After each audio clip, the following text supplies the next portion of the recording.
Pegel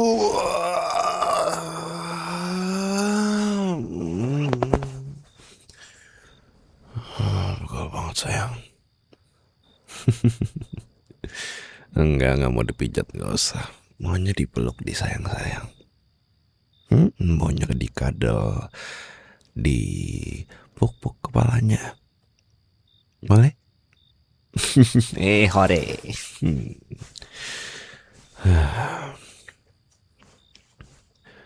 Iya mas, pegel-pegel soalnya tadi mas sekalian bantuin kasir nerima order, barista ngeracik kopi, terus bantuin kitchen lagi segala macam. Ya hari ini kafe kita lumayan rame banget malah. Ya yang sejak kemarin itu yang pakai apa namanya, influencer food vlogger yang kamu rekomendasiin. Itu jadi pada FOMO semua langsung datengin kafenya. Syukurlah ya. Makasih ya dek. Ya semoga bisa terus kita maintain lah ya kepadatan pelanggan ini. Amin. Ya biarpun pasti nanti akan sulit lagi sih. Terus ya menyesuaikan. Tapi ya mas cukup percaya diri dan cukup yakin mereka bakal terpikat sama titik tempat, rasa minuman, terus harganya, terus ambience-nya juga sih. Apalagi ternyata kan tadi banyak banget yang bawa laptop tahu. Iya sambil kerja gitu. Ya untung kan kemarin pas lagi masang wifi segala macam kan cepet. Jadi udah bisa ada wifi hari ini jadinya. Kalau enggak mah ya udah orang-orang yang datang tuh nggak mungkin buat meeting terus kerja segala macam. Iya soalnya tadi tuh banyak banget yang meeting, banyak yang kerja bawa laptop, bikin apa, bikin skripsi juga ada beberapa. Ya jadi keinget dulu sih. Itu loh dulu masa-masa mas belum resign tuh. Ya kan pasti masih ke kafe dulu buat ngerjain kerjaan yang belum selesai di kantor. Atau ya kalau ada kerjaan yang diminta cepet, ya mas yang tadinya bawa motor pulang, jadinya melipir dulu ke kafe ngerjain kerjaan yang belum selesai di kantor, yang diminta cepet. Udah semua maunya tuh. Terus gara-gara sering begitu, mas malah ketemu adek yang lagi kerja jadi barista. Barista cantik yang bikin kopi semanis wajahnya. Ya tapi kan bukan gombal, emang cantik dan manis. Tapi cantik-cantik manis-manis begini dulu tuh jutek banget ya. Dulu kamu jutek gara-gara kamu lagi musingin skripsi kan. Nah, kamu tahu mas tuh sampai mikirin itu semalaman tau. Beneran, mas takut mas ada salah ngomong atau semacamnya, takut ntar tiba-tiba mas ke kafe tiba-tiba ada polisi nungguin kan nggak ada yang tahu. Ya tahu sendiri kan mas emang orangnya overthinkingan. Apalagi dijutekin sama cewek secantik adek, mana mungkin mas nggak ketar-ketir bergetar bumi gonjang ganjing. Tapi emang lucunya ya akhirnya skripsi adek malah kebantu sama mas ya. Gara-gara mas kenal sama dosen pembimbing kamu. Dari situ jadi dekat, terus malah udah nikah sekarang. Bentar lagi tahun ketiga ya berarti ya. Gak berasa ya. Perasaan kemarin kita masih tinggal di rumah ibu deh. Sekarang udah tinggal di apartemen sendiri. Iya, ngomong-ngomong soal ibu, gimana ibu di rumah? Kondisinya gimana? Aman? Ibu kesepian gak kalau di rumah sendiri? Atau mau lebih sering kita datengin aja? Oh, enggak. Syukur ya kalau gitu. Soalnya takutnya kan kalau orang tua ditinggal sendirian suka ngerasa sepi. Terus jadi suka kemana-mana pikirannya. Berarti enggak ya? Syukur ya kalau gitu. Ibu kesehariannya berarti masih sama. Itu loh, masih suka bangun tidur pagi-pagi, terus ke pasar beli daging, terus cerita soal daging yang dia dapat murah. Ya emang kebiasaan ibu banget itu. Ngomongin barang murah atau diskonan yang dia dapat tuh pasti kayak, udah seneng banget dia membara ngomonginnya. Oh iya mas, malah ngechat terus. Udah, eh ibu ada cerita apa lagi di situ? Oh, oke yuk bikin sekarang. Ayo kamu nunggu. Iya, aduh, sakit. Kenapa? Kenapa dicubit? Iya. Iya, maaf, mas malah bercanda ya. Mas Adi ngomong serius, mas malah bercanda ya. Iya, maaf. Ah,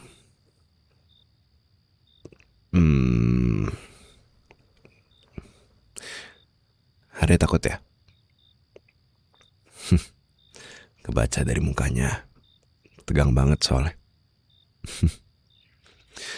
Kenapa Ade? Ade takut ngakhirinnya? Bukan? Keren banget. Ade nggak takut proses melahirkan? Oh takut ya, takut. Iya nggak usah. Tangannya nggak usah mau mukul juga dong. Nah, jangan dong. KDRT nih jadinya.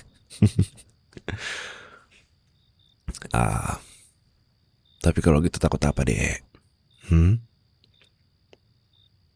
Apa yang Ade takutin soal ibu mau cucu?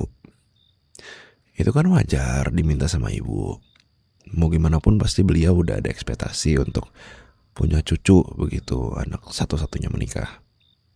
Apalagi ya, kalau dipikir secara logika ya, orang tua sendiri di rumah ya didatengin sama kita cuma seminggu sekali atau semacamnya. Ya jelas lah pasti beliau ngerasa kesepian di rumah. Well, mas nggak takut sih, tapi mas cuma khawatir aja. Itu dua hal yang berbeda. Takut itu hanya pada ancaman yang jelas nyata ada di depan mata. Sedangkan kalau khawatir itu keancaman yang belum tentu ada di masa depan. Khawatirnya mas tuh jelas ada, karena kita masih merintis lagi untuk bikin kafe kita bisa sukses gitu. Bisa dibilang ini masih baru malah. Well, costnya mas yakin sih, secara pengeluaran mas kan juga udah hitung-hitungan segala macam, nggak mungkin sebesar itu. Tapi untuk kedepannya kan nggak ada yang tahu. Belum kalau misalkan emang amin syukurnya ya kafenya makin gede lagi, ya berarti mas juga harus tambah karyawan. Terus emang ya mungkin marketingnya juga harus lebih kencang lagi atau semacamnya, atau bikin menu baru atau semacamnya lagi. Banyak hal yang mungkin ada di depan, tapi ya udah, nggak ada yang tahu juga sih. Makanya ya emang udah harus siap dana darurat dan dana-dana yang emang untuk ini buat upgrade ke depannya. Dan semua hal ya pokoknya semua dana yang harus bisa untuk menunjang kafe biar ke depannya kalau emang kita mau punya anak ya udah aman semuanya. Dek, lihat mata mas. Lihat mata mas. Mas paham kok. Ade khawatir soal keuangan kita dan masa depan kita yang entah akan seperti apa nanti. Tapi tenang ya. Di sini Ade sama Mas. Nggak sendirian. Ya. Oh, tuh, sini. Ini saya, Mas elus kepalanya ya.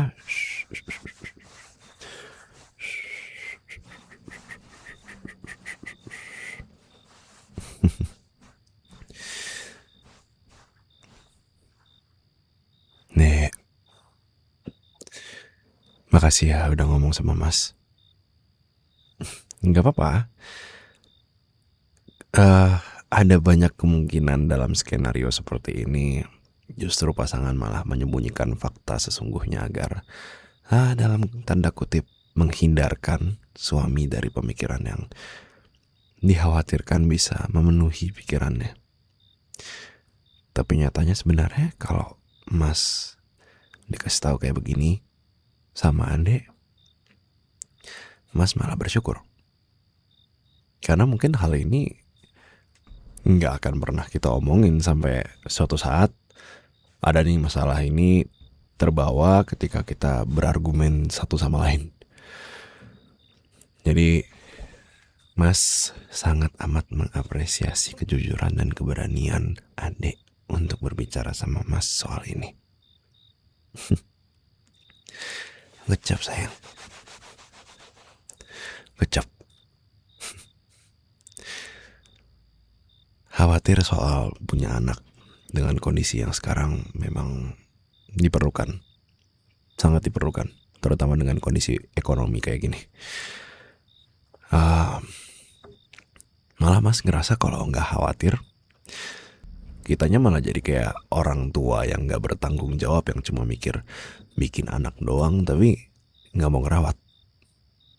Padahal merawat anak itu jelas nggak cuma semata-mata memberi makan, memberi baju, celana, segala macam, tempat tinggal. Merawat anak itu juga soal kehadiran kita di hidupnya, bagaimana kita membentuknya sebagai lingkungan terdekatnya, kebiasaan kita bicara, kebiasaan kita berjalan, kebiasaan kita makan, kebiasaan kita apapun itu akan jadi hal pertama yang dia lihat sebelum dia melihat hal itu di orang lain. Sekarang coba bayangkan kalau anak itu malah lihat orang tuanya berdebat soal keuangan. Ya itu sangat amat tidak mengenakan.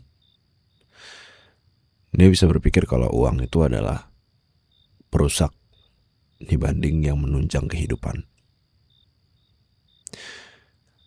Ya, tapi sebenarnya di kondisi keuangan kita sekarang, kita udah di titik aman kok untuk survival ya. Untuk kemewahan ya belum. Tapi untuk kita sekarang ya udah cukup.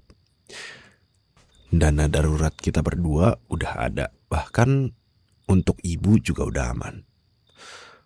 Tapi memang ya dana darurat untuk kafe belum sepenuhnya ada. Tapi dana darurat itu akan cepat terpenuhi kok. Maksudku ya aku kan juga selain kafe ada bikin konten segala macam. Dari situ ya udah bisa nambah lah sedikit demi sedikit. Kira-kira 3-5 bulan lagi seharusnya udah mencukupi. Utang atau pinjaman pun juga ya kita kan udah aman sentosa dari itu. Jadi seharusnya kedepannya akan aman kalau memang kita mau mengambil keputusan seperti ini. Dan mungkin kamu lupa ya, Mas itu nabung juga loh buat punya anak. Dari sebelum kita nikah, sebelum Mas ketemu sama kamu lebih tepatnya. Enggak, bukan buat mantan. Mas gak punya mantan. Kan kamu tahu. Ya enggak tiba-tiba ada mantan dong. Enggak dong. Ya pokoknya tabungan itu emang udah Mas kumpulin. Dan tabungan itu gak kesentuh untuk pengeluaran sama sekali. Malah Mas terus-terusan nambah terus setiap bulannya. Sampai sekarang. Ya biarpun Mas mungkin saat itu belum punya rencana buat punya anak. Cuma kepikiran aja kalau emang nanti Mas sama calon istri Mas tiba-tiba memutuskan untuk punya anak, gimana? Gak mungkin dong. Jadinya Mas malah kelabakan sendiri. Ya tentu Mas harus siap. At least jadinya gak mulai dari nol dulu biar punya dana untuk punya anak. Jadi Mas udah bisa ngumpulin uang itu sebelum Mas jadi harus menanggung diri sendiri sama istri Mas juga. Udah tinggal lanjutin doang nih jadinya perjuangan Mas yang ada di masa lalu, yang masih jomblo, yang masih bekerja siang malam. Entah buat diri sendiri, entah buat orang lain, entah buat keluarga segala macam. Tapi ya pada akhirnya ya tabungan itu ada, tetap ada. Karena ya gak ada yang tahu, mungkin kedepannya Mas pengen punya anak?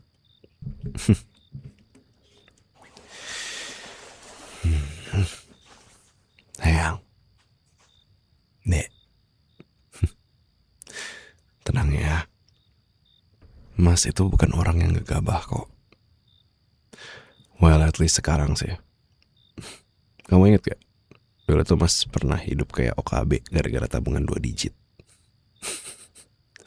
Ya punya duit, tapi nyatanya hidup dijalanin tanpa perhitungan dan rencana.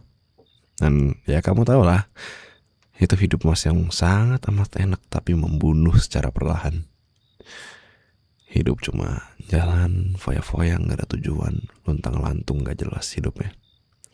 Kerja males, terus ya udah satu ketika duitnya habis, semua habis, ada kebutuhan gak bisa dibayar, bahkan biaya admin di bank aja gak bisa dibayar. Tapi ya untungnya dari situ Mas belajar buat belajar pencatatan keuangan, saham, bisnis, cari passion, cari hobi. Baru dari situ Mas benar-benar merasa hidup. Perlahan baru sadar kalau ya itu emang gak sehat sih. Dan ya Mas gak mau itu kejadian lagi. Jadi setiap langkah Mas ke depannya, setiap langkah kita, ya kalau udah bisa Mas rencanain dari sekarang. Adek, Mas itu gak masalah soal keuangan. Gak masalah sama sekali. Mas udah siap dan seiring berjalannya waktu pun akan semakin siap. Jangan lupa, ya, Mas udah janji pas ngelamar kamu, Mas gak cuma janji buat ngebahagiain adek, tapi Mas juga janji Mas gak akan bikin adek kehilangan pilihan cuma karena Mas gak mampu biayain adek. Sekarang bukan persoalan uang lagi yang harus kita pikirin, tapi soal siap gak siapnya kita jadi orang tua dan siap gak siapnya kita menghadapi proses bersalin itu. Ya Mas gak mau nikahin kamu tanpa persiapan dong. Masa iya Mas cuma dateng terus modalnya cinta, aku cinta kamu, aku sayang kamu, kamu cantik sekali bagai bintang dan bulan, konsonan langit. Honey, we cannot eat and live from that kind of thing. Mungkin Mas bukan orang kaya, Mas bukan orang yang mewah hidupnya. Tapi satu hal yang gak boleh gak kaya itu ya mentalitasnya. Mentalitasnya harus benar biar bisa berkembang dan hidup kita pun jalan terus dengan adanya arah, dengan adanya goal. Dan itulah kenapa Mas gak pernah kelihatan pusing mungkin ya soal keuangan yang gimana-gimana. Karena gimana pun itu, Mas udah datang ke medan peperangan dengan senjata dan perlindungan yang cukup. Kalau Mas gegabah, Mas akan cuma datang sendirian, gak bawa senjata, gak bawa perlindungan. Tapi Mas cuma berharap akan ada senjata yang turun dari langit.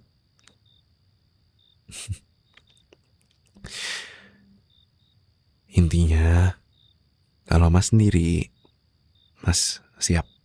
Kalau emang kita mau punya anak, Mas akan melihat pilihan adek juga. Karena adek kan juga bakal mengandung anak selama 9 bulan. Ngebawa kandungan itu kemana-mana. Terus lahiran juga adek lagi, belum kalau ada ngidam segala macam, muntah-muntah lagi. Ya biarpun Mas bisa bantu pas lagi mengandung, ngidam juga Mas bisa bantu wujudin segala macam. Tapi nggak semuanya bisa Mas bantu, apalagi lahirannya. Mas cuma bisa bantu dengan kehadiran Mas saja dan support Mas. Ya. Kalau adek siap, Mas juga siap. Ini Mas gak mau bikin beban di adek ya, enggak gitu. Tapi Mas cuma mau bilang, Mas gak mau biarin kamu malah terpaksa buat mengandung anak terus jadi merasa sendiri dan tanggung jawabnya ini adik semua. Enggak, ya, nggak gitu. Yang penting kamu harus ingat, adik nggak sendiri di sini. Nggak sendiri. Kalau emang mau punya anak, berarti harus bareng-bareng. Dan please, maaf, Mas bukan mau bilang ibu gimana-gimana atau semacamnya. Nggak. Tapi jangan mau punya anak cuma karena diminta orang lain. Kalau emang kita mau punya anak, ya itu karena pilihan sendiri, bukan karena orang lain. Karena baik lagi, segimanapun itu support dari ibu atau orang tua atau teman-teman atau sahabat kita, siapapun itu mereka, yang bakal merawat dan menemani anak kita, itu ya kita sendiri. Oke? Ini anak kita, yang jadi pilihan kita, yang jadi tanggung jawab kita. Mas harus ngomongin ini sekarang biar nanti ke depannya sepenuhnya kita bisa aware akan apa yang kita lakuin. Jadi gak akan ada penyesalan atau perasaan yang tidak diperlukan ketika kita sepenuhnya menjadi mama dan juga papa. Tuh. Sekarang diskusinya udah menjelang punya anak. Padahal kemarin kayak ngomonginnya masih ini deh. Kita mau beli baju apa ya biar kapelan. Sekarang kapelannya bertiga. Nggak bertiga sama anak dong, bukan sama orang lain lagi. Kita lagi damai-damainya berdiskusi loh. Jadi kayaknya nggak harus deh kita ngebawa orang lain ke dalam diskusi kita.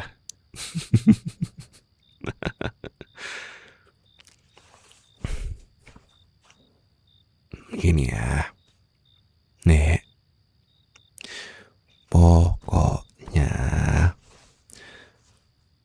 jadikan ini pilihan kita bersama, ya. Jangan dijadikan pilihan atau paksaan orang lain.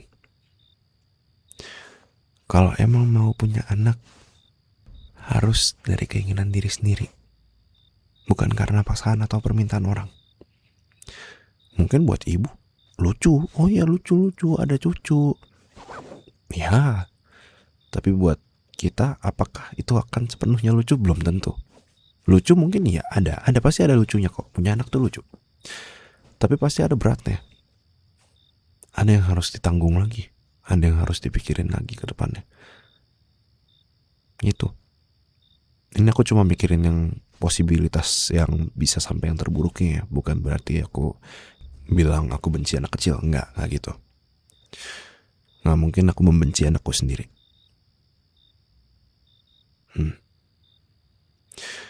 Tapi soal perasaan mau punya anak atau enggak, ada yang gak perlu jawab sekarang, ya. Jangan buru-buru. Mungkin Ade juga udah pernah mikirin ini segala macam, tapi Ade mungkin belum pernah mikirin sambil dengerin perspektif Mas. Karena takutnya Ade juga udah ngerasa kayak, oh ya udah aku harus punya anak karena ibu minta begitu. Aku harus punya anak karena dulu temen aku kayak begini, belum punya anak segala macam, terus dia suruh aku punya anak begitu. Jangan, ya. Ini bukan Mas bilang pendapat dari orang lain itu gak penting, enggak gitu. Tapi ingat, yang bakal ngejaga anak kita ya kita sendiri, ya. Biarpun ada mungkin ada tuntutan untuk punya anak itu dari ibu, ya kan, pasti ada keinginan lah yang cukup memaksa. Mas akan coba bantu ngomong ke ibu. Bisa kok. Ngeremehin Mas. Bisa.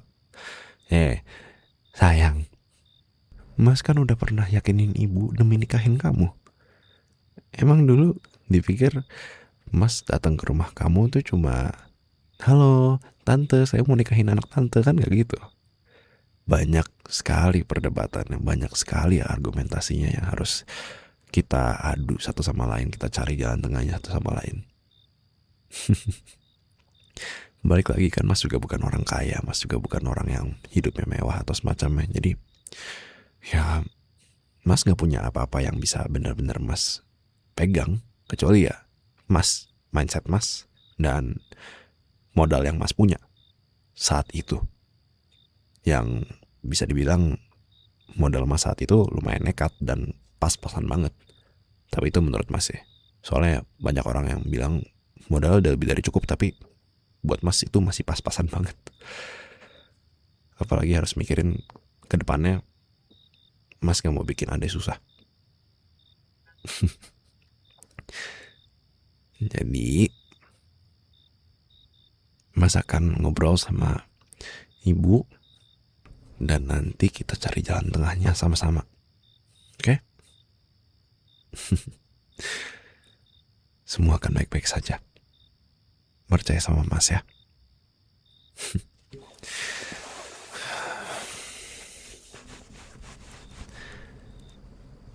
I love you so much. And will always love you.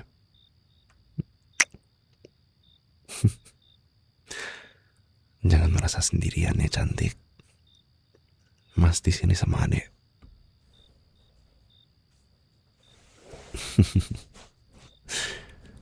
Nggak perlu makasih sama Mas cantik. Makasihlah sama dirimu sendiri.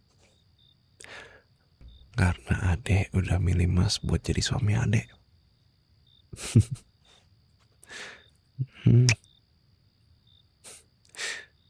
Ya udah. Daripada ini kita pikirin terus dan nggak ada jalan keluarnya, Mas kepikiran, mendingan besok kita ke rumah ibu.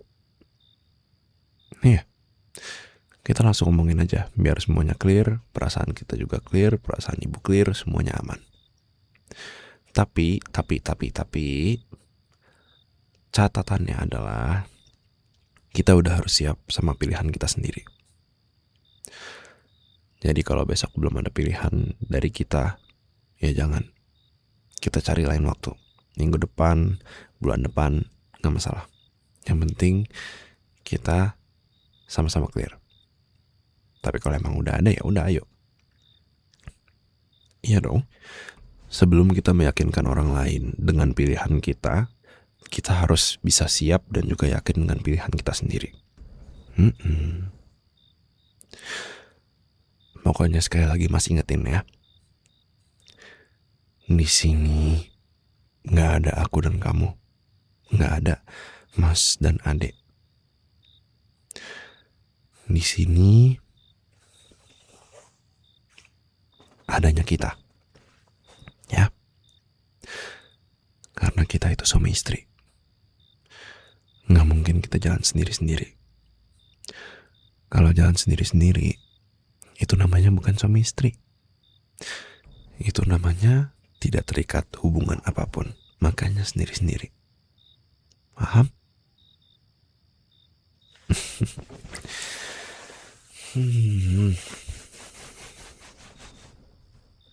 Maaf ya sayang, aku jadi ngoceh panjang lebar banget. Tapi ya kita jarang sih ngobrol se-deep ini ya bisa dibilang. Mas juga emang merasa harus ngomong kayak gini sih, biar kita sama-sama punya visi dan misi yang sama. Kayak perusahaan tuh, visi dan misi harus sama. Kalau tidak sama, kita bukan kerja sama tim. Ya udah bobo yuk. Mau bobo? Iya, mau bobo.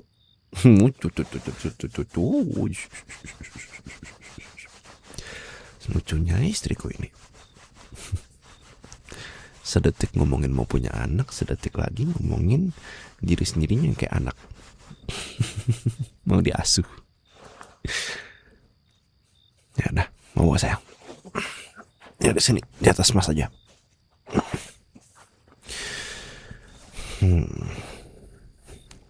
Begini enak posisinya. Oke.